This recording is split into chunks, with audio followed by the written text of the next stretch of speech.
Kenya and Tanzania have for years faced a murky bilateral trade relationship and accelerated during the reign of the late Tanzanian President Jomo Magufuli. Following the death of Magufuli and the ascension of President Samia Suluhu Hassan, Kenya seeks to mend the torn relationship and more so in trade. Our reporter Brian Mwenda spoke to Dr. Denis Ndambo, a diplomacy and law lecturer at the Jomo Kenyatta University of Technology, who analyzes the strained trade situation and Kenya's expectations going forward. The Kenya-Tanzania bilateral trade relation has for years been a murky relationship.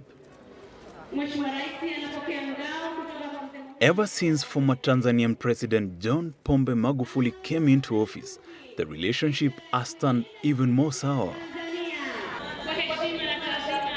It all started back in 2015 when Kenya openly supported Edward Lowassa, Magufuli's main competitor. When Magufuli won, Kenya had to mend diplomatic bridges. However, months later, Magufuli cracked the whip on Kenya when 6,400 chicken from Kenya were banned and a further thousands of heads of cattle from Kenya were banned from entering the Tanzanian border.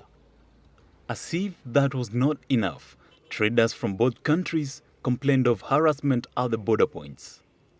This followed a series of diplomatic talks and goodwill from the two countries, the two presidents promising a barrier-free border.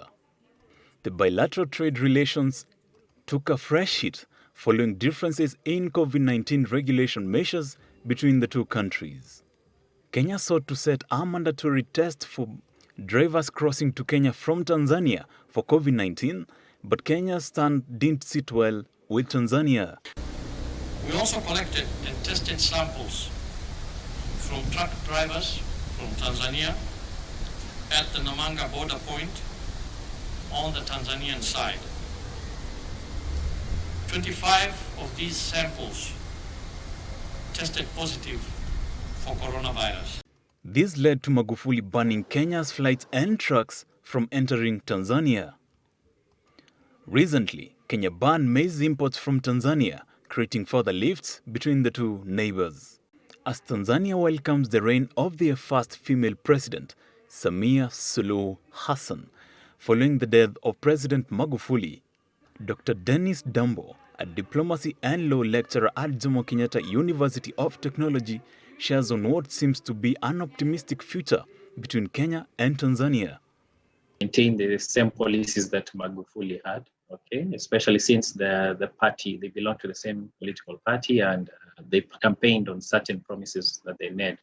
And I think the major one is to basically make Tanzania stronger within the region. And I do believe she might be more reasonable to approach when it comes to how to handle the situation at the border points. I think at some point, yes, Kenya and Tanzania will have to discuss how to handle air transport and the border crossings and so on. Now, Kenya and Tanzania are close physical friends. But the question begs, can Kenya and Tanzania iron out their issues and become close bilateral friends? Brian Mwenda, Switch TV.